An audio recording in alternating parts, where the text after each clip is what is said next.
Dipper will just check that out because he's such an important player too for Sydney. Here we go. Second half, 43 points the margin. Stafford a height advantage, but doesn't win it against Mensch, who had a little toe poke.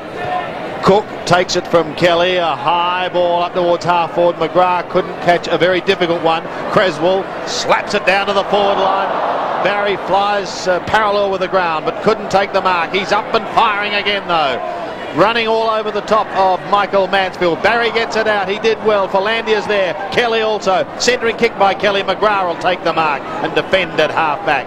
Tim McGrath runs away in towards the middle. Derek Hall dropped it in front of the eyes, but he's got time to recover. He's got Kilpatrick on the outer side. If it sits for Glenn Kilpatrick, maybe he can set it up for Buddha. Wider down towards right half forward. They get the first couple. I'll throw a cat amongst the pigeons. And that's what they've got to do. Hocking in towards Colbert. Big fly over the top came from Dunkley. Look at this defence. It works so well. Cook is disciplined. He goes back towards Maxfield and Kilpatrick. The latter almost in front, but runs out of room. So a throw in on the outer side. The good news for the Swans is Wayne Schwartz is not injured. He's just having a rest in this third quarter. Thank you, Dipper. There's Glenn Kilpatrick. Cats have got a few to come back. Of course, no Spinks today. No Liam Pickering, who was the club champion last year. As we see another throw in on that outer side. Players also the calibre of Carl Steinfort and Grant Tanner. Sideline. But you can only go with the cattle you've got. And they have their problems. Mensch and Stafford. Mensch out of there in the end. Bizzle held it up. Gave the Cats a chance. Maxfield high ball. Fly at the back from Hocking. And he's ripped it away from Bizzle and has been given the mark. He's one player that really has to become involved in this contest now, Bruce, and he started the third quarter in that fashion. Centering ball. Biddiscombe. Just two players behind Biddiscombe. So, again, they're flooding this forward line. At the back, Hall had an opportunity. Lynch there with Orchard. Lynch got it back cleverly. Hall brought it back in. Still play on here. Lowther at it with him, Stevens. Lowther in the pocket, working it in front, goes to ground. Quickly Sydney gets some numbers. Graham, Ruse, works it back to McPherson. Clever little kick. Found the line. Boundary throw in about 45 metres. Left forward pocket for the Cats. Troy Cook coming off for the Swans, and Wayne Schwartz about to come on. Thanks, Dip. Stafford. Mensch to do the ruck work. It'll be interesting to see if Barnes can make something of this forward position in the second half. Lowther to Bizzle, but taken off him by McPherson. McPherson back to centre wing. Mooney allowed to go over the head. McGrath getting back. Biddiscombe sits, waits, wants the line, and he too, no, didn't find it. Barry kept it in. Mansfield will want the line, backhanded it over the line, out of play. So quiet start to this second half. 10-6 to 2-11. There's Troy Cook back on the boundary line with Wayne Schwartz back on. Just forward of right centre wing for the Sydney Swans. Coming over the back was Kilpatrick. Down to Hansen. Got one late. We'll come back to that one later. But Plugger in the box seat has been found 25 metres out on a very, very slight angle. How often do we see that, Brooksy? The quick kick out of a set play situation or a stop play situation. Just get the ball forward. Don't try to create something out of nothing in that tight congestion. And more often than not, it ends up in your forward teammate's hands. Sean Simpson it was. I thought maybe got one late and could have been awarded the free kick, but it's Plugger lining up. And as Mick McGuan has said many, many times about that kicking style, kicking through the footy, it's just not there at the moment from outside 30 metres from Tony Lockett. Very uncharacteristic kick that, wasn't it? Yeah, we just it's one thing we haven't become accustomed to see with Tony Lockett, but that if there's something problem there, that you'll certainly work on it, and the Sydney administrators and management will certainly work on it, because you need Lockett to kick multiple goals for the Sydney Swans to be successful with 98. Brent Sanderson bringing it back into play. He's notching up his 68th game today. Paul Ruse comes over the top. Bizzle had it, lost it, goes again with a tackle on Creswell. Very brave to tackle Creswell when you consider his haircut. Philandia to half forward, a lot of pushing and shoving. It's allowed to go unnoticed. Mansfield spoiled from behind, and a good spoil too. An excellent tackle by Leo Barry. Finishes with Kilpatrick almost down to the centre. Stolen by Philandia. Off to O'Loughlin. A hurried high kick by Michael O'Loughlin. They've got to sit and wait. McGrath is one of them. Does it well. Almost juggle it. Kelly was there. Couldn't take it. Johnny Stevens, the meat and the sandwich. Had to beat a couple of them. Riccardi wants the boundary line and he finds it. And gains probably 25 metres. And what a terrific contest by McGrath and Kelly. Both players eyes only for the footy. Yeah. Players that you could watch all day long, Mick, aren't they? Yeah, they've certainly got courage personified. When their ball's there to be won, two players like that, they certainly go at it hard. Stafford and Mensch to contest the throw-in. Stafford had decisive height advantage. Creswell was legged. But umpire Gavin Dorr says throw it in. Gavin Dorr, Troy Burton from South Australia and Brett Allen. And Mick McGuan officiating today. O'Brien close to the line once more and another throw-in.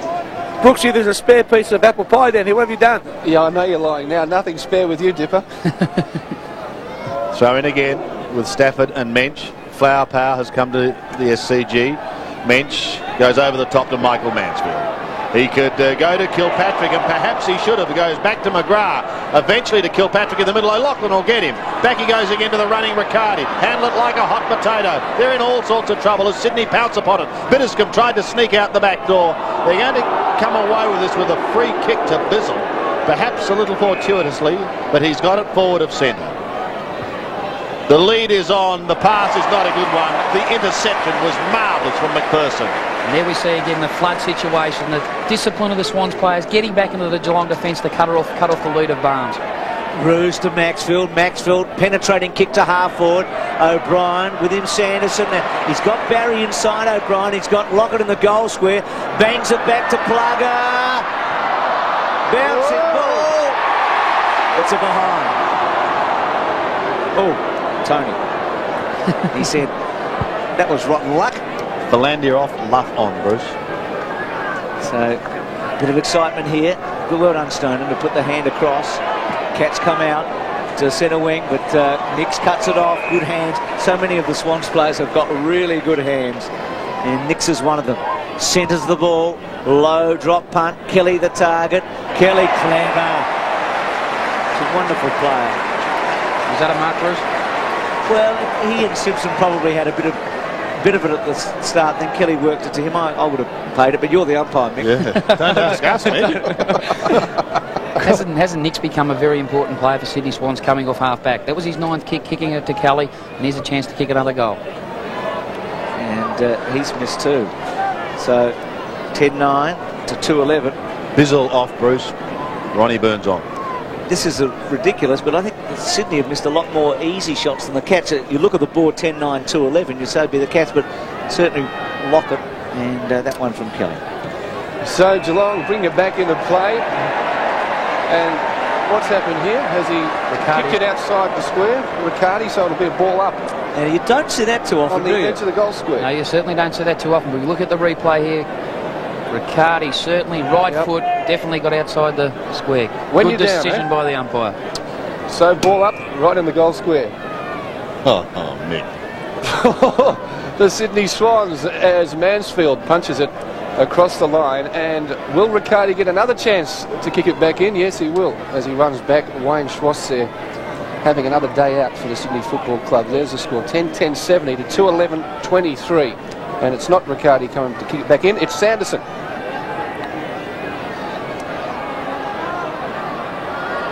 Assessing the options, and there aren't too many, as Brent Sanderson then goes long out in the direction of Mensch, but mopped up again by the Swans through Maxfield. It's eventually dished off to, I think, that Rowan Wharf. Plugger on the boundary, and as he saved it from going out of forward, he has, and it'll be a throw in left forward pocket, Sydney Swans. And how often do we see that in modern day football, Brooksy? When the ball's kicked in under a panic situation, they kick to numbers that are on Sydney's advantage. On that occasion, the ball come to ground 4 occasions, 4 teammates there at ground level, and the supply was good to Lockett, but unfortunately he didn't mark the ball. O'Loughlin leaves it for Mooney now. This will be interesting. Bends a high one back, according one behind. They're peppering away, but the goal's eluding them. That is 5 behinds for the quarter. Geelong can thank their lucky stars. They haven't added to their half-time score. That those 5 behinds haven't been goals. Sanderson again. Takes on the umpire by going very close to the mark. He wants Mensch, but there's a lot of red and white around this ball. Ronnie Burns has probably got to beat 3 or 4. Buddha Hocking gives him good support. He finds Kilpatrick, but he's beaten for pace. And is Pete. Just the lack of awareness by Kilpatrick on that occasion, being chased down by McPherson. Good chase and tackle. The intention was certainly there. But Roos has got a Hector. Wider to O'Brien. Chips over the top to Johnny Stevens, who could go on. If they've kicked 5 behinds on the trot, Johnny Stevens, the left footer, can change that, but no. Another one. Perhaps there's a problem down that end. Geelong had it. Who knows? 10-12 plays 2-11. 12 goals, 23 we've seen kicked so far today. Riccardi to Stoner. Barry is easing and edging towards 200 games. 197 at the moment. He wanted Derek Hall, but Hall is beaten by Rowan Wharf. Wharf has a look down forward towards Leo Barry. If he snares this, it'll be a chance again for a score. A coat hanger will ensure that they do have a set shot. Could have been Leo Barry. No, it wasn't. It was Rowan Wharf who followed play down. Now, careful, boys. You know what constitutes a melee. So they split up, and Wharf will go back and take it because of this. Mick? Yeah, Colbert was certainly committed to the tackle. It was just unfortunate it was too high. But it was what was made it worse was when Wharf sort of dipped in the tackle, went to ground, and that's the reason why the head-eye tackle was there, as we see on the replay.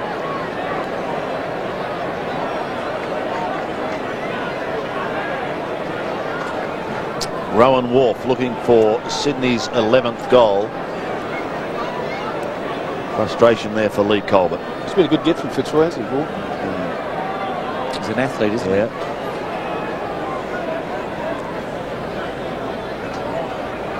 Geelong is certainly at the stage of the game where they have to take risks now. It's so easy to become introverted players when the scoreboard says you're trailing by so much.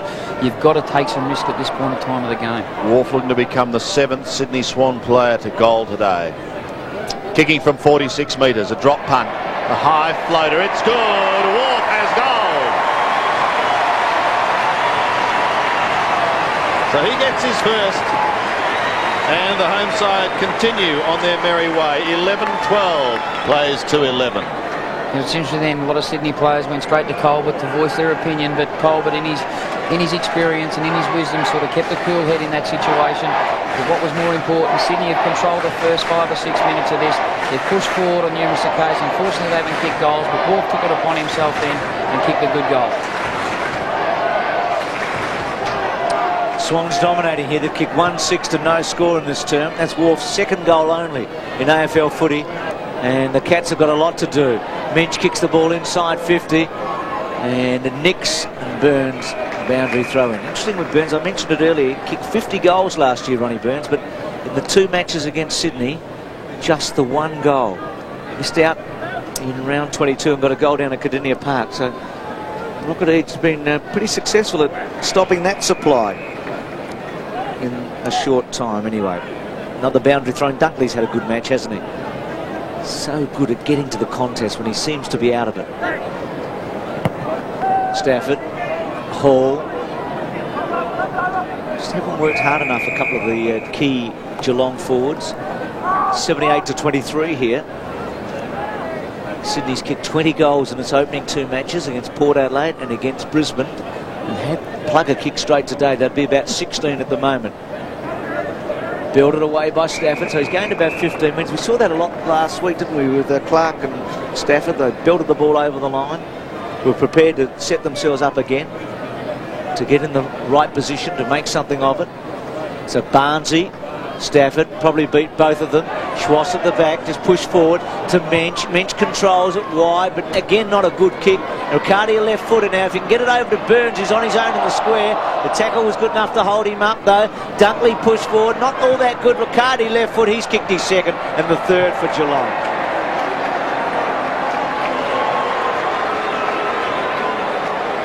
Couple to Riccardi, Geelong give their first after half-time. They crawl to 3-11 and Sydney 11-12. We just see the class again by Peter Riccardi. On this occasion, he wheeled back on the inside, but he had the ability to keep the ball free, handball to give himself another chance. He recovered quickly after falling to ground, had a quick look at the goals, and kicked a left foot snap across his goal. Great goal, Peter Riccardi.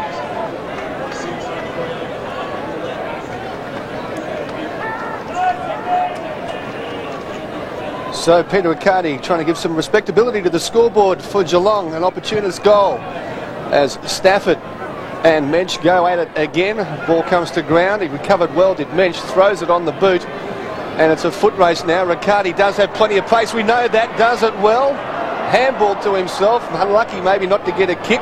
But he troops on Riccardi on the right boot. Finds Ronnie Burns in the right forward pocket. And Ronnie...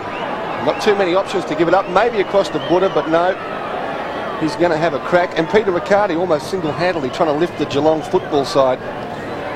And Ronnie does those special things, so what are the odds here, Bruce? Oh, Brooksy, you wouldn't bet against him, would you? On the left boot, Rockin' Ronnie. The crowd suggests it will be a goal. No, a behind. But very, very quiet, the Sydney supporters there. Just two players have really tried to get Geelong back into this game. Doing David mentioned the ruck. He's really worked hard both in the aerial skills but also at ground level, but also Peter Riccardi. That was his 11th kick on that situation. He's really tried to lift his work rate and get back involved in this contest. So bringing it back in, the Sydney Swans through Wayne Schwass, a centering kick. They've been dominant through the middle, the Swans. Off the boot of Mooney, now the foot race on. McPherson is leading the charge. Kelly is lending support. Couple of cats, they're coming in late, but to no avail. Stevens now on the left as they move it forward and out over the boundary line for a throw in left centre wing. Just Brooksy on that situation, when the ball was out in the outer wing there, we've seen 4 Geelong players by themselves in the centre square. That to me says they're not prepared to work hard enough to get to the contest, and that's the reason why they haven't got enough numbers at the contest, and that's the reason why Sydney are in front in that particular area of the game. Just over 10 minutes in this third quarter remaining as Derek Hall is taken over by Rowan Wharf.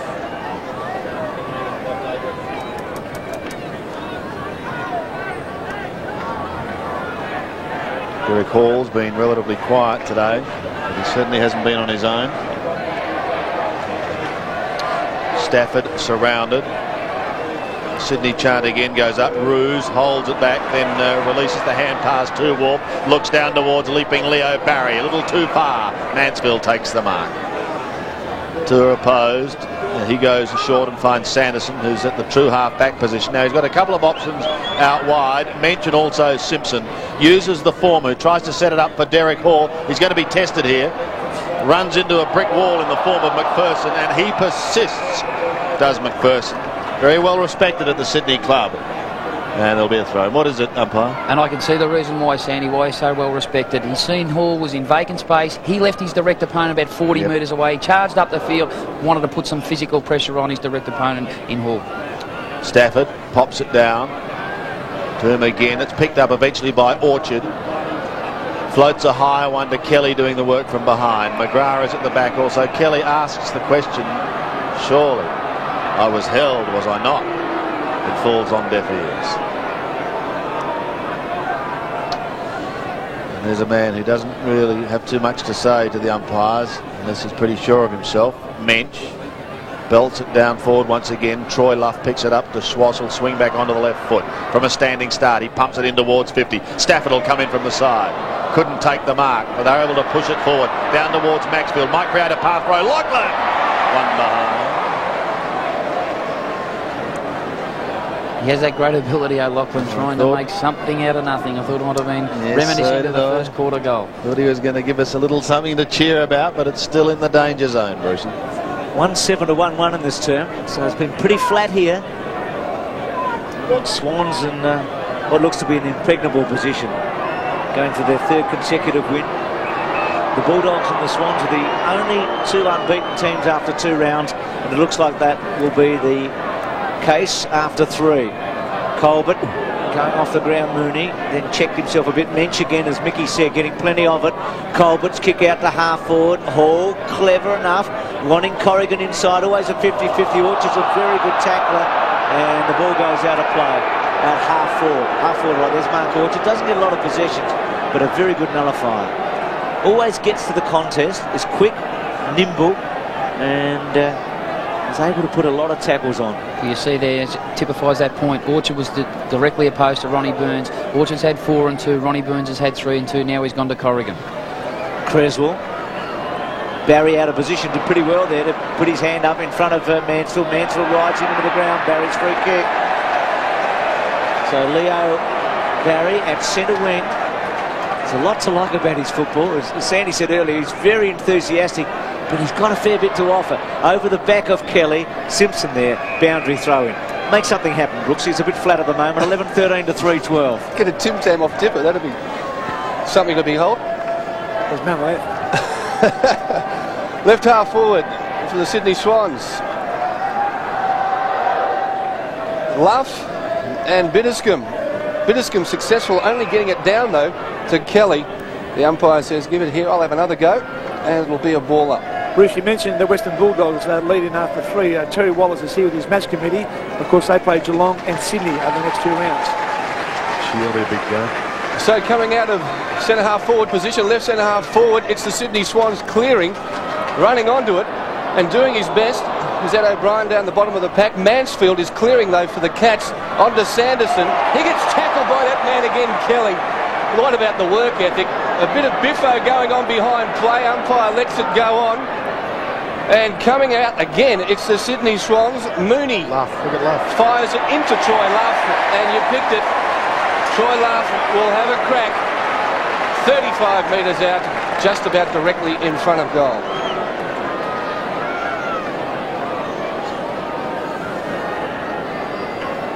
There's a great attack at the ball. We've seen that in the grand final the Sydney Swans were opposed to with North Melbourne a couple of years ago, and it was O'Brien's attack on the ball in that situation that kept the ball alive in the forward 50 for Sydney, and that's the reason why we see the rebound, and now it's in the hands of Troy Luff. I think it finished his grand final campaign, didn't it? It certainly did. So Luff from 35, rebuilding his football career, has slotted another one through for the Swannies. That's their 12.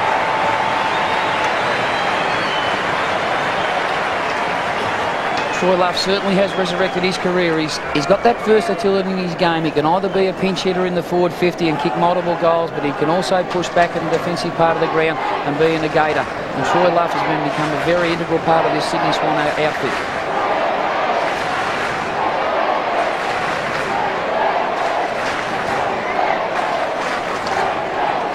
So Troy Luff gets his first. Sydney continue on their merry way. Stafford doing all the ruck work. No Stephen Carey today. Brent Green has had a little bit of a run.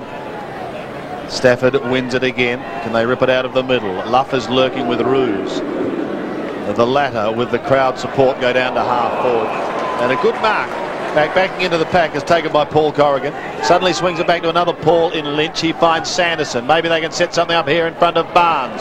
The kicker's a little too far. McPherson, I class him in the second period player with Sydney. Been a very, very good player with Nix. O'Brien's in the square if Lockett wants him.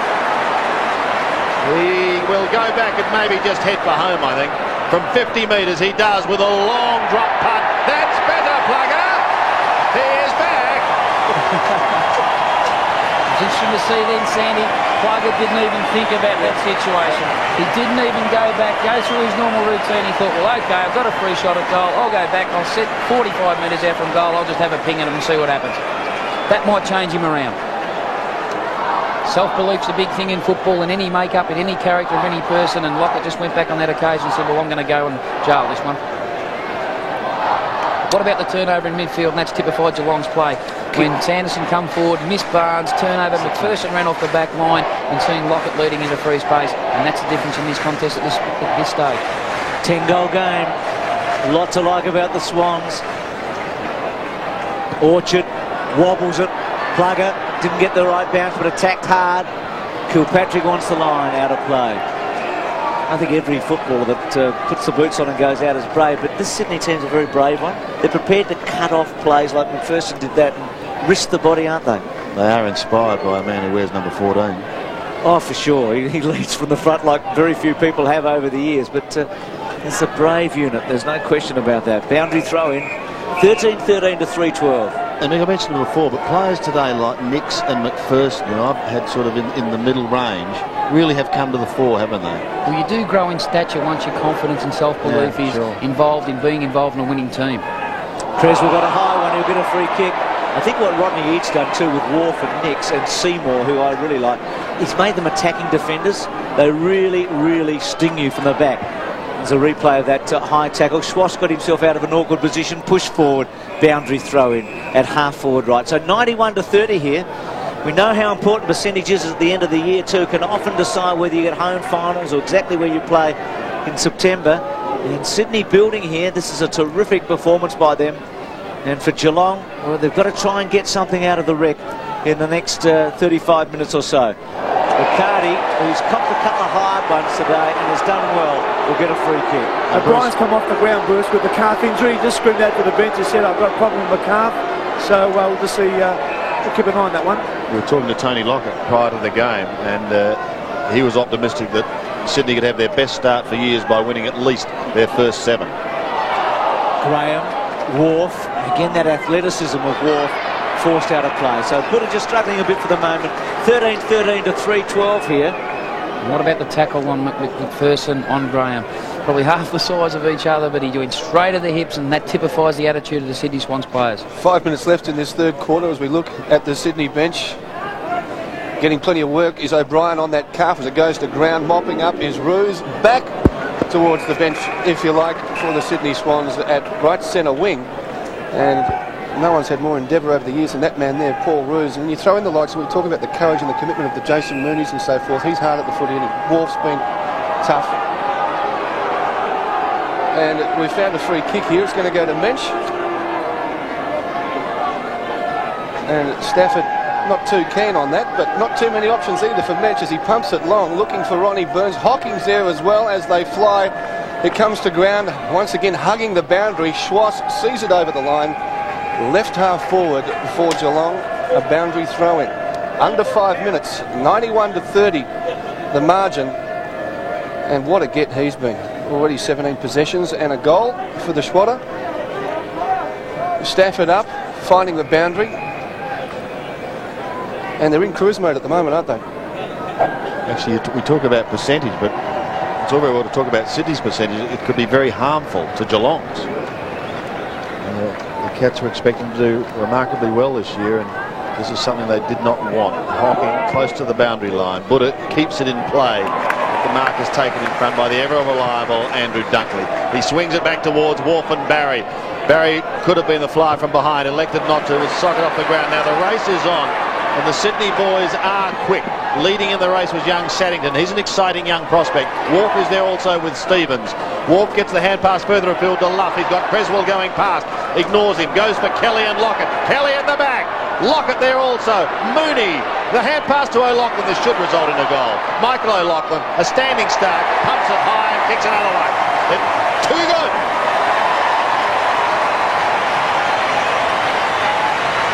Three to Michael O'Loughlin, 14 to Sydney. A bit of a rout here at the SCG. That ball, Sandy, was all kept alive here on the outer wing by the chase to Shepherd and Johnny Stevens, who kept the ball alive. Wharf got it free to Troy Luff, who kicked the ball with a lot of elevation, gave Kelly a chance to mark, but the loose ball, what about the ground level pick up by Mooney? But what about the poise, the correctness and approach by O'Loughlin? Great kick across the body. It's a lopsided scoreboard, isn't it? 14-13 to 3-12. Sydney now destroying the Cats. Hocking didn't go far. Orchard starting to get kicks.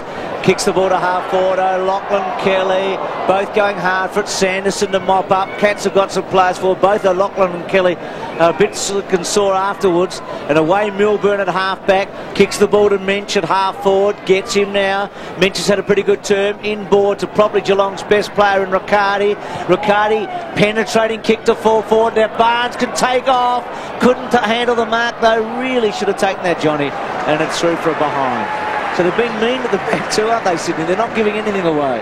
Coming off the ground is the youngster for the Chiario, and coming on is McKinnon. And I think Kelly's in a bit of trouble too. And he might have a blood nose, Kelly, and he's going to come from the ground. So Roos gets it short. at half back as the captain will. You can see him there, Kelly.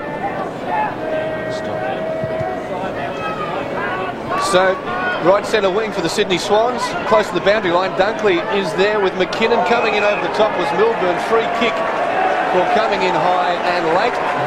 Dunkley to Luff, quickly on, looking for Schwass, close to the boundary line. Simpson was there for Geelong, and right half forward for Sydney Swans. As we see this clash here, O'Loughlin setting himself, and it was the elbow of Michael O'Loughlin that collected Paul Kelly.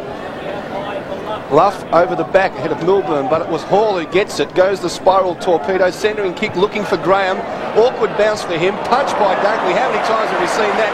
Johnny Stevens has got plenty of pace and he likes kicking on that left boot. He goes to 50, short on the lead is Lockett. Does well to keep it in control.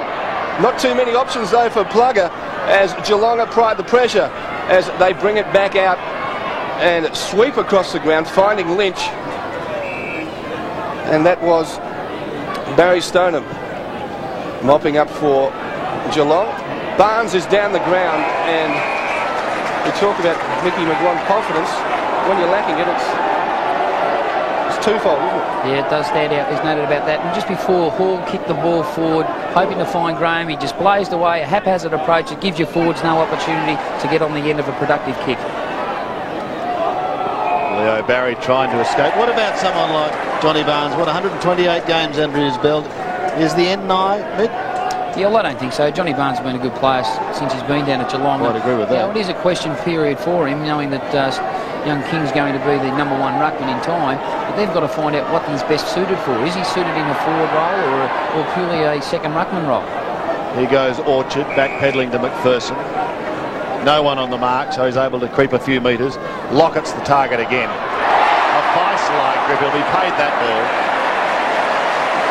Gee, this has been the most impressive part of this game. He's marked really strongly. After that kick on 50 that you just had, Bruce, it'll be interesting to see how he kicks through this one. Well, he's kicked 2, both from this end of the ground.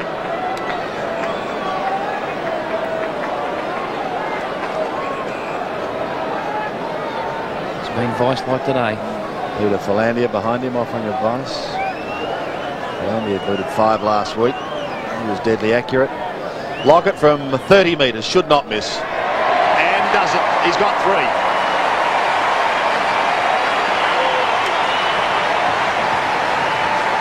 I reckon he's had all his 8 scoring shots to that end, hasn't he? Yeah, I think you're right. Yeah. Yep. 3-5, all from the right-hand end. Yep. So 3 to Lockett, 3 to O'Loughlin. And what about the kick here by McPherson? He's become a very good player. He kicked to the left-hand side of Lockett, knew that's where the space was, so Lockett could lead into it, and that's what you call a kick, kicking to your forward teammates' advantage.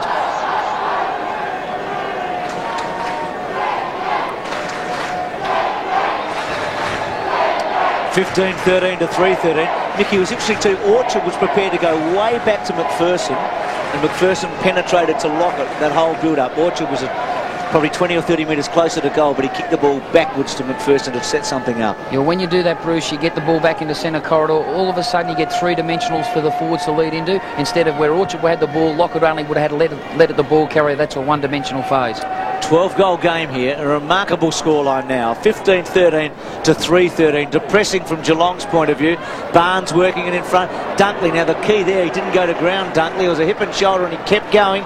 With him, Graham. Graham's little handball. Back to McKinnon, left footer. Just kept it in play. Bouncing ball, Hocking. Right option, well done. Colbert had to attack hard. He did attack hard. And Mooney away. Nix picks himself up after all of that. Now Dunkley has got down the ground a bit. Oh, that's not a good kick, Dunkley, but he knows how good Stafford is. Makes a contest. Creswell to Roos.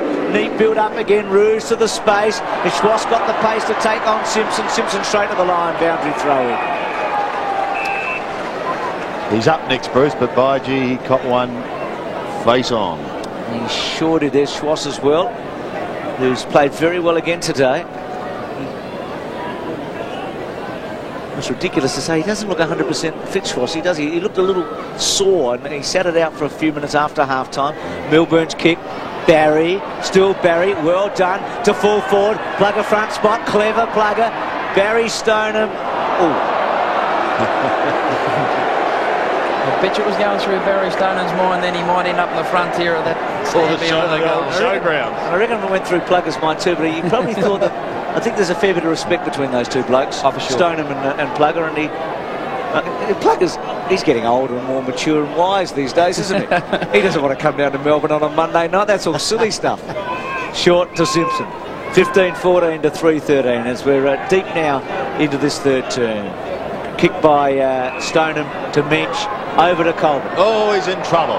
Goes back again to Mensch, who's done well since coming on. Lynch, backing at half forward, takes the mark, and he'll have a shot. Showed courage because Matthew Nicks was right there, and he'll probably kick this after the siren. But it has been a very quiet term, hasn't it, for the Cats? They've gone from 2-11 to 3-13 with the possibility of number 4. Let's hope they can. Such a good young player, Paul Lynch, but he has been beset by constant injuries. After the siren, he shoots for goal, and I'm afraid for Geelong, the trend continues. One behind to Paul Lynch. So it's three-quarter time here at the SCG, and the Sydney Swans looking to hold a share of top spot on the ladder with the Bulldogs. Let's check the three-quarter time score. Sydney are 15-14 at 104. Geelong are 3-14-32. The final term, you're starting in very deep water, Mick. It was almost thrown me, that little quote, but it was marvellous. Let's see what they can do. Mensch goes hard at the ball, but Schwass is there too. Lynch attacks him. Schwass pushes it wide. Ronnie Burns gives chase. They're all giving chase. Green's on the ground, and that is a socket away on the outer side on the full. There's Ronnie. Hasn't been a memorable day for him, but as Dipper said, he's certainly not on his own. Johnny Stevens floating in front of the pack, gives off the hand pass to Creswell. He looks down to the half-forward line, and Troy Luff takes the mark. Sydney looking to start this final term as they have the first three. Troy Luff booted a goal in the third term. Been on and off the bench. Blessed with some very talented men around this size. Of course, Stephen Carey did not take his place in the lineup today, and he's a wonderful young player. Only 27 games under his belt. He's got a marvellous future. But this is Luff, almost directly in front. This for goal number 16 for Sydney. Starts at right, stays right.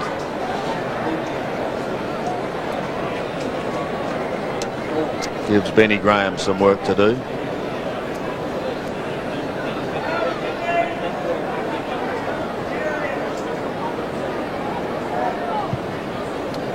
Straight down the middle. Another lovely kick. Lynch was at the back, so too McGrath, and it's the latter who takes it. Now he can just about go all the way. Runs his full distance, does go all the way, just wants some accuracy, but that eludes him. Yet another behind. 3-15 plays 15-15. All the same, Sandy, that's a good purposeful attack on the goals from Geelong. It's probably the first time they've really centralised the ball and got down the ground with some sort of purpose and direction. Schwass wide, goes for Stafford, gets him. They do look better when Graham's kicking the ball in, don't they? The Cats. Stafford to centre wing. Wolf kept his eyes on it and rewarded with the mark. So 12-goal game here. Geelong have got to try and get something out of the last quarter, as Dipper said, from Gary Ayres, and Rodney to just be asking more of the same from Sydney from the first three. Barry being good, 60 metres from goal, puts it up to the goal square. Lockett sets himself, well done by Stone, and to belt the ball away in the direction of Milburn. Milburn wide, he wants the line and he gets it. Boundary throw. Now what's happened down the ground? Down the ground, Brucey, yeah.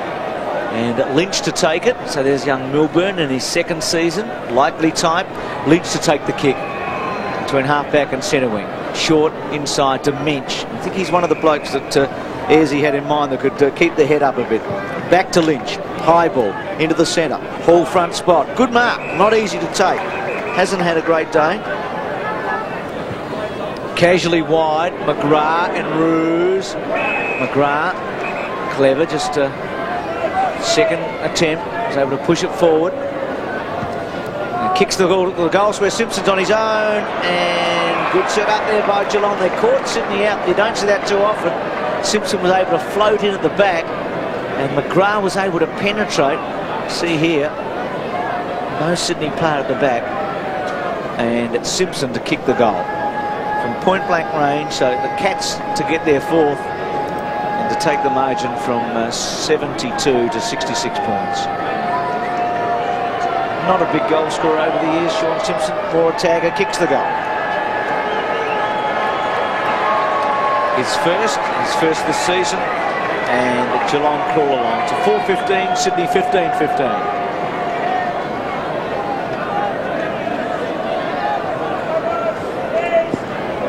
As you said, Bruce, it was a good set-up by Geelong, but as we see here, McGrath's actually pushed to the true centre forward position, and just goes to show the importance of having a key forward in that part of the ground. McGrath, every time it's in his area, certainly provides a contest, and in that situation was no different. So just 4 minutes into the final quarter, Geelong have their fourth. As mentioned, Stafford go hard again, Hocking out of the centre. Well done over to Ronnie Burns. He goes for the open goal and has fired it nicely, and 2 in 2 minutes for the Cats.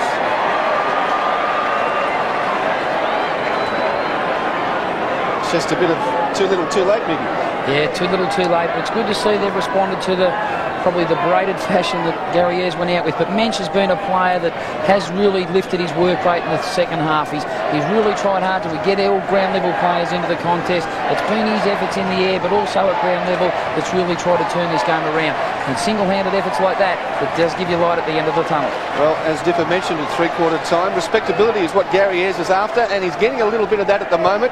As we're back into the centre of the ground, it favours Mensch, but comes to ground, running through as Luff gets quick hands away. Troy Cook running onto it with courage and spots the man on his own in Kelly. Back to Creswell, left foot, intercepted by Graham, though unlucky.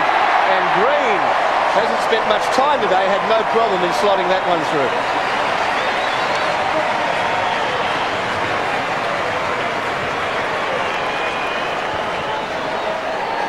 Unfortunate circumstance here, but we've seen the build-up here, and we see the importance of momentum getting through the line of the ball. Keeping your balance, keeping the ball alive, and that's what Cook did on that occasion. A quick kick forward by Creswell. Unfortunately, Graham didn't take the mark, and a loose ball fell in the hands of Green, and he kicks his first goal for this afternoon. Sydney has all the answers. 16-15 plays 5-15. In the middle again with Mensch and co. Burns tries to get it out. Back to Mensch. The big man does well. Up towards half forward. Roos defends. Gets the hand pass clear to Dunkley. Pushes it wide. Out in front of Cook, who was pushed into the ball by Mansfield. And he won't mind that. Comes back inboard with a hand pass looking for Orchard. Lovely little steal from Fruit Trees. Gets it away now. Here goes Sydney again, this time through Stafford. O'Loughlin will be the flyer from behind. A little too late. Waiting down was Johnny Stevens. Pressure on the Geelong defence. They're equal to the task. The long hand pass came towards Hocking from Kilpatrick. He in turn finds McGrath. Swings in towards the middle. A couple of options open to him. Colbert takes the mark. Hocking drops down into the pocket. Hall says, bring it to me long in the square. Riccardi is ignored short. He takes his time. Now the Hall lead is there, but dropping in, trying to take the mark. I think he's going to be paid, is Darren Milburn. Dropped back into the hole. Hall came out. But as you can see here, took the mark in opposition to Dunkley and Troy Cook. On that occasion, Sandy, probably Lee Colbert, he probably learnt from previous experiences. This time he did get back balanced, even though there was options further on. There was Hocking free, and there was another couple of Geelong players free, but he really assessed his options on that occasion, waited for Milbourne to slot into the hole, and this is the reason why they got a chance to kick another goal. Well, he turns 21 on Wednesday. This would be a nice early present, and I think he's got it. Well done to Darren Milburn. That's his first, and Geelong maintaining a 10-goal deficit. 16-15 plays 6-15. One interesting statistic, I suppose, just in that build-up, we've seen Gary Hocking get involved. It's amazing over the last probably year or so the amount of time he gets the ball centre forward. Interesting to see the amount of times he does get it in that part of the ground, because he becomes a valuable asset when your team's winning the ball, but not so effective when the opposition has control of it. Cats have kicked as many goals in 8 minutes of the last quarter than they did in the first 3. They've got 3 in the final term. 3-1. Stafford belts it out. Riccardi, Hocking, they both overran it. Free kick to Riccardi, just hanging on against the Swans. Back. Sanderson wide. Milburn, and just kicked the goal a moment ago. At half-back. Went to play on. Brings the ball with this danger, though Barry unable to put any pressure really on Mansfield. Mansfield back to Sanderson, trying to build it up. Sanderson, powerful kick, but Dunkley swallows it. Colbert coming in a bit late. Might have hurt himself, Lee. Coming back 50. Dunkley came over the top of the knee there. Accidentally, but. So 50 against Colbert.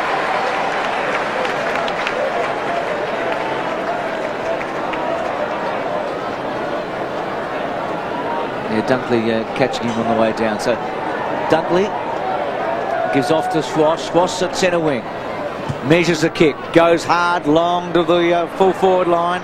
Geelong with plenty of numbers. Kelly unable to launch himself. Minch, who's probably with Riccardi the best couple for the Cats. Short by Corrigan and Colbert at half-back. So Colbert looking to redeem himself after giving away the 50. Not a lot on offer. A lot of the sting gone out of this game. But he finds Mansfield being hunted by Cook. He throws it onto the boot. Looking for Hall, but only as far as Rowan Wharf. No mark paid. Play on the call. Schwass fires it out to O'Loughlin. And hugging the boundary, Stevens or Cook, whoever you like. It is the latter. Now looking to centre and drive long with a penetrating kick is Cook. Green sets himself, comes down to Sannington, no luck. O'Loughlin and Lynch go at it. O'Loughlin kept his eyes on the footy. Now Schwass with plenty of time and plenty of Swans to choose from, and finds Leo Barry, arguably the most improved player at the club. Mickey O'Loughlin, some magic there. Looking for Plugger with strength, and Stoneham gets a fist to the ball. Stevens, it eludes him, but Nix is having a run up the forward line. Look at the options from the Sydney Swans. Just run in Darren Creswell and kick the easiest of goals.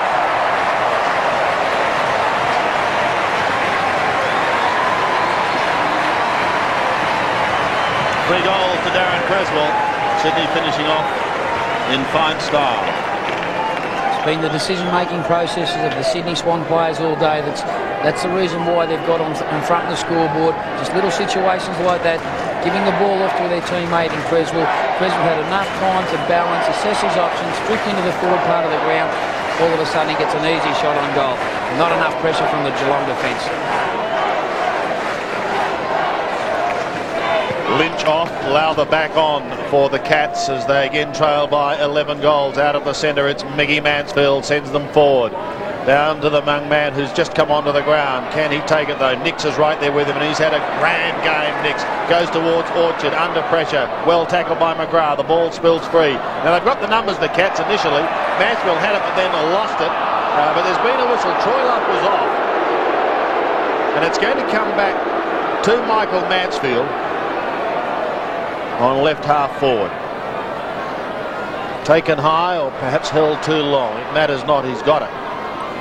And Sydney have bottled it up there, trying to stop Derek Hall, Lee Colbert and co. There's Saddington getting a hurried kick back towards left half forward, and Green.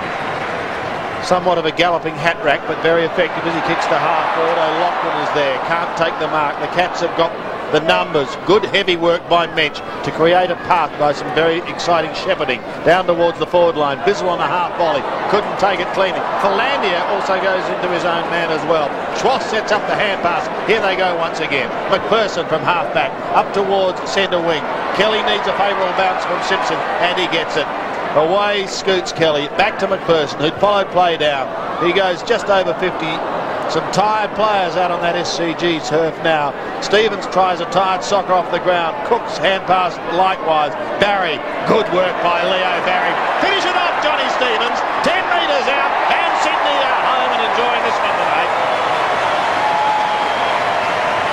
And look at these Geelong players, the hands on hips. They've had it, McGee.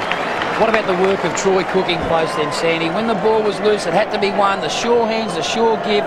First of all to Barry, and he worked his way through traffic. He thought his way through the tight situation, released the ball to Stevens, who ran into open goal, one of the easiest goals for the day. Great play by Troy Cook, who initiated that particular play.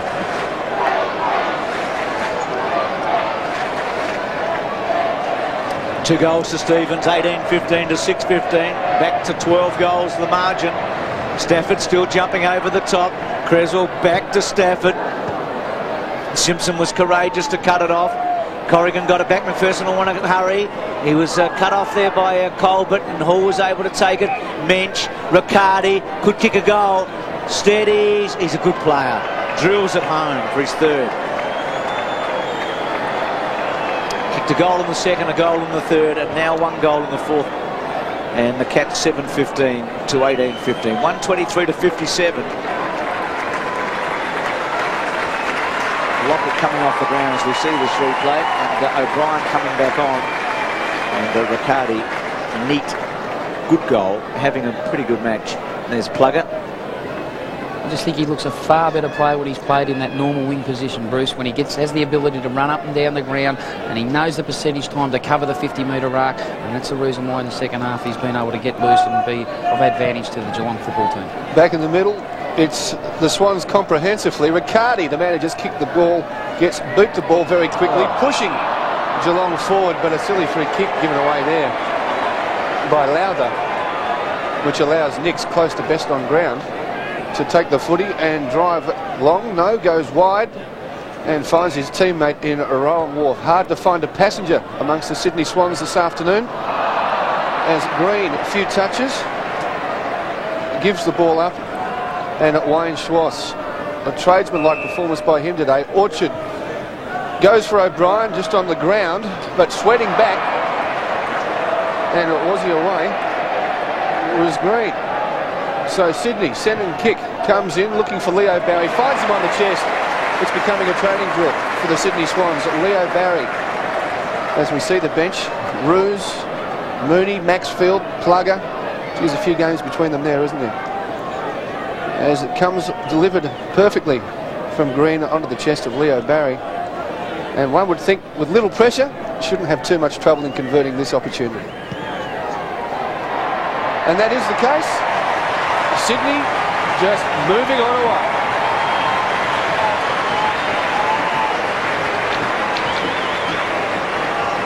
He's become quite a competent player, this Leo Barry. He knows when to push forward into tight situations. When he's played deep in the forward line, he really does present himself at the ball carrier coming forward. Good play on this occasion by Green. He took the mark, going back into a pack situation, assessed his options quickly, seen Barry come on the burst to the lead.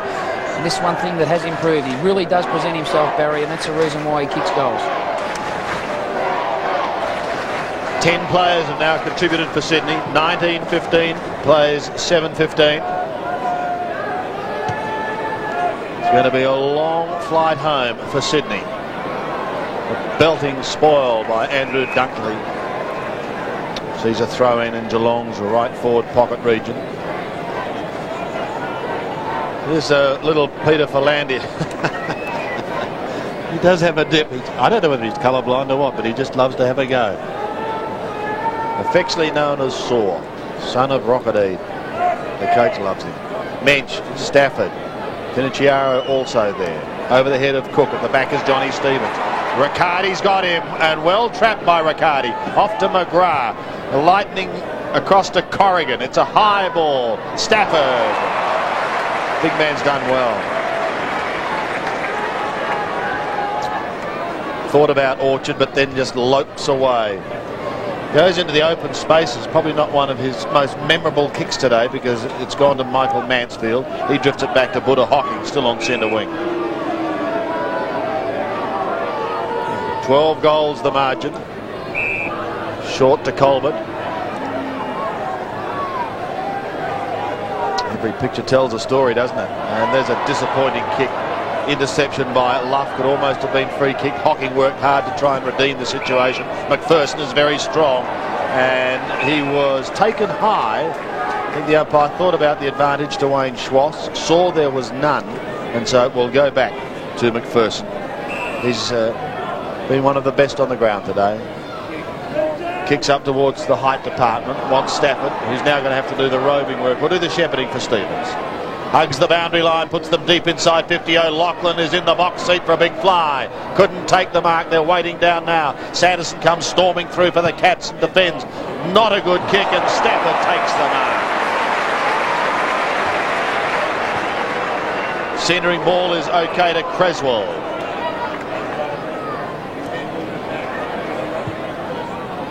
McPherson into the forward line once again. And Green, not appreciating that close attention, picks himself up rather quickly, but now regains composure and will go back to have a shot. Been particularly impressed with McPherson's game today. He's just known the percentage time, the run off half-back, Sandy, as you said earlier. He really does develop the run over the lines. The overlap's always there, and they do look for him because he has a penetrating kick, and more often than not he uses the ball very effectively. Brent Green has one already. That was earlier in this term.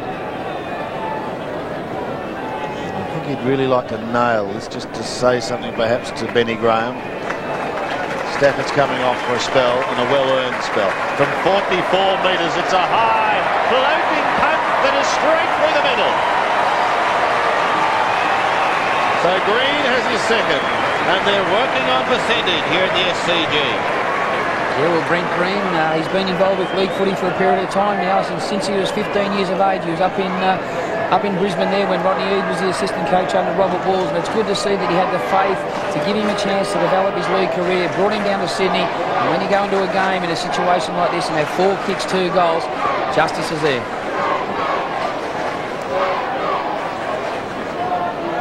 Good stories everywhere for Sydney. Green kicking his first 2 goals in league footy today, both coming in the final term.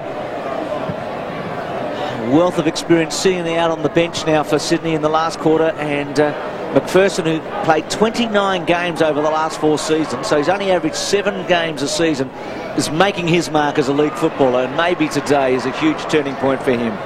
Nicks short, options everywhere. Green has been pretty impressive. That one cut off. Mensch, can Wharf get there? That was clever. Belted it away. Dunkley out wide. Now McPherson coming in. Bitterscombe. Dunkley hard at it. Back to Wharf.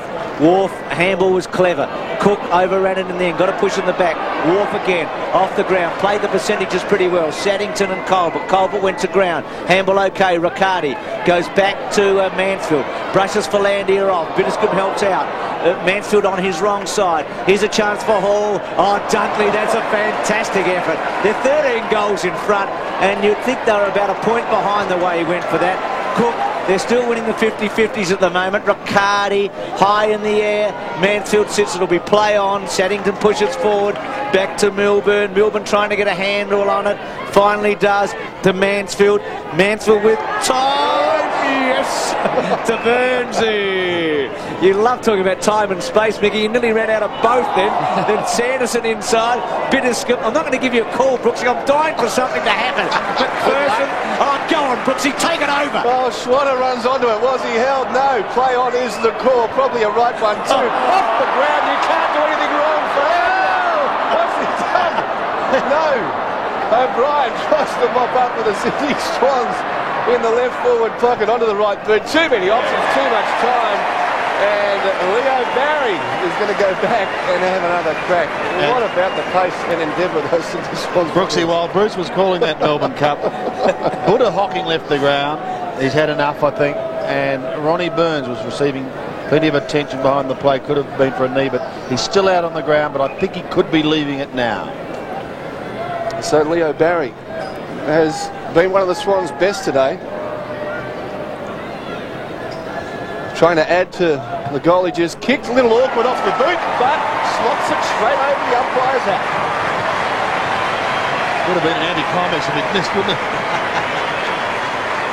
All the same, Sandy, that passage of play typified the attitude of the Sydney Swan players today. Their work rate when the opposition has had the ball, both at body, both at the ball, has been just extreme. And it's just little things like that. When you do the percentage things, your luck does come your way. And it was great effort for Landia. Even though he was crunched, he was made an effort to get his other hand on the ball and kept the ball alive. O'Brien had the sureness to give the ball loose to a loose player in Barry. Well, Rocket loves him. Philandia does get crunched a bit, Sandy, doesn't he? He's a dead set goer. 21-15, plays 7-15. What's his nickname, Sandy? You haven't heard it for a couple of minutes. Sore. In the middle. You've been eating pies, that's why. And I'll tell you what, the Swans have been eating cats today as the chant again goes up here at the SCG. How do you get that nickname, Sandy?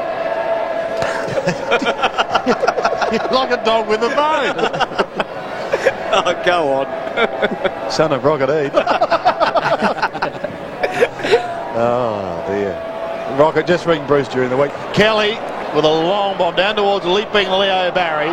He's in the sandwich. I think that could have almost been a Sydney mark, but Barry plays on. He needs assistance here. He needs it from Creswell. Stoneham's there for the Cats. It's pushed wide. Here he is, Brucey. Saw, kick a goal. He misses away to the left, and it's one behind. Sandy, I've learned a lot today. I certainly saw those goals, Sandy. 21-16. Mickey will be able to use that at the umpire's ball, won't he? Plays 7-15. There's Johnny Stevens over the line. I thought we'd dropped off me, Bruce. Gee, the Cats, eh? What are they going to take out of all of this, I wonder? 7-15 to 21-16. It's been a great start to the season for Sydney.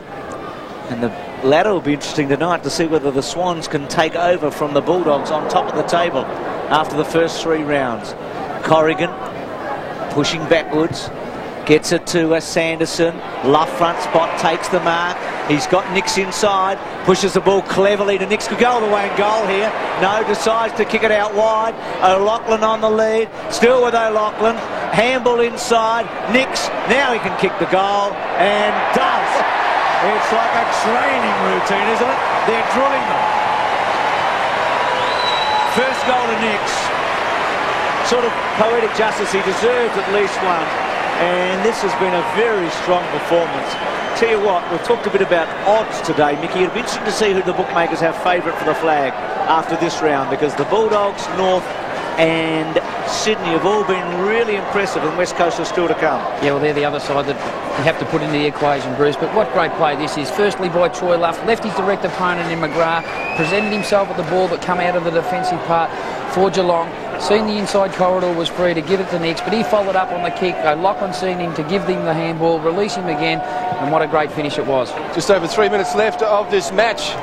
Trying to put out of their misery the Cats, but Riccardi, he's held his head high, throws it onto the left boot, but it's almost bulletproof, isn't it? That Sydney defence as it comes to ground. Cook is there, finds Green, who's had some impressive touches late. Maxfield throws it onto the favoured left and has the sit and just works himself into the front position. Was Leo Barry throws on the left and is going to go close across the face, but it doesn't matter because Moody marks in the goal square. Plugger can't believe it either. Great shot there, Plugger and Roosey, wasn't it? Just together, what a good shot. And what about here across half-back, the sure hands of Cook to release the ball. And no mistakes from Jason Mooney. Everybody getting in on the act as the route continues. Well, this has been an 8-goal blast in this final term. I think he's the 11th player, if my maths is correct, to kick a goal. 13, 13, is it? Yeah. 13 Swans players have kicked goals. That's what makes good teams, Bruce, when you get multiple goal kickers, people who are prepared to share the responsibility. Don't be dependent on too few. And when you see multiple goal kickers get involved in a team winning games, that's when you see and you know you've got a very good team and a very good outfit. Certainly have. Also, when you've got those players having a spell on the bench. We go back to the middle once again. It's almost a 100-point deficit. Mensch loses it. Kelly, Stevens down to half forward. No one able to pick it up cleanly. A chance maybe for Mensch to run it back towards the middle. He lopes through the centre, then leaves it for Riccardi. He's gang tackled. Sandy, and is going nowhere. Sorry to butt in, but this is the highest score Sydney's ever kicked against Geelong at the SCG. Their highest score ever against the Cats is 23-17 in 1933. So they're 23-16, and their greatest winning margin ever is 109 points, again in 1933. So we're close to something, aren't we? And I think we were both doing another game that day, so we missed it, Bruce. But nonetheless, here's Geelong inside 50. It is Biddiscombe, a high ball in towards the pocket, maybe a little too wide. It's out of bounds on the floor. Do you know what? I feel that you've got me back for Landia. I'm going to shut up for the rest of the match. Oh, you've just got to wait and bide your time, don't you? Bitterscombe spoils Maxfield, but illegally put the arm over the shoulder. So it'll come back. It's a tired Geelong, mind you. Some of these Sydney boys are pretty tired too. They've done a power of running today. They have been very, very impressive. Here's Green. He gets it out to Barry. Leo Barry loves to take them on and beat them too. In towards Philandia. Clever little tap on. The idea was right towards his teammate. He was unable to take it clean enough. Might have been McPherson at the bottom of the pack. Creswell will pounce again. Down he goes. Can't pick it up. It's shoveled out. May get another chance, Darren Creswell. But they've got him locked up. Careful with those boots, Darren. And picks himself up. And with a minute remaining, another bounce. Creswell's been good. 3 goals today. Like Green, he's come on late with the sting out of the game, but he's shown a bit. McKinnon's high ball. Luff went to ground. McPherson trying to kick it off the ground. Back to Luff. Still using each other. They've been so impressive. Maxfield's like they've got X-ray vision, radar. They seem to find each other. Maxfield to centre half. Beautifully done. Barry to kick his 4th goal for the final quarter, and if he does kick it, it'll be the highest score that Sydney or South Melbourne in the old days has ever kicked against Geelong. You've got to go back 65 years since they've kicked a higher score. Actually, 23-17. So let's see where Leo Barry's at. He's had a huge game, and he's just finished it off, hasn't he, in the last term? Kicks from about 45 metres out. Drop, punt. That's it. It's the highest score ever. It's a day to celebrate, isn't it? This has been a mighty performance. A real top-class performance by a top-class team. Oh yeah, they're a very good team, Bruce. You know, they just work in numbers, they work together, and they're always prepared to share the ball around. We see here, Luff went to ground, but he recovered so quickly, got the ball into the centre corridor. Maxfield with his leg speed really did take on the Geelong defence, but he had the awareness to look inside, and that's where the loose players are late in the game. We see Berry with time, with a bit of space. Berry was on his own, went back and kicked the goal accordingly. Great play, Sydney. The margin 103 points. Green in the middle with Barnes. Won by Green. No one able to take it cleanly. It was Simpson who tried to McGrath. It's all over for the Cats. Sydney are big winners. The eventual margin 103 points. Sydney 24-16, 160. Geelong 7-15-57. I know that some viewers shortly will be crossing to Subiaco for Fremantle and West Coast Eagles. Major goal kickers for Sydney. 3 to Lockett, 3 to Creswell, 3 to O'Loughlin and 3 to leaping Leo Barry, all kicked in the final term. Geelong, it was just Peter Riccardi. He was a one-man band in front of goal. He booted 3. But a great team performance by Rodney Eade's men, and they have thrown down the challenge to every other side in the league. We're going to take a break. Some stations after the break take St Kilda and Adelaide from Waverley Park.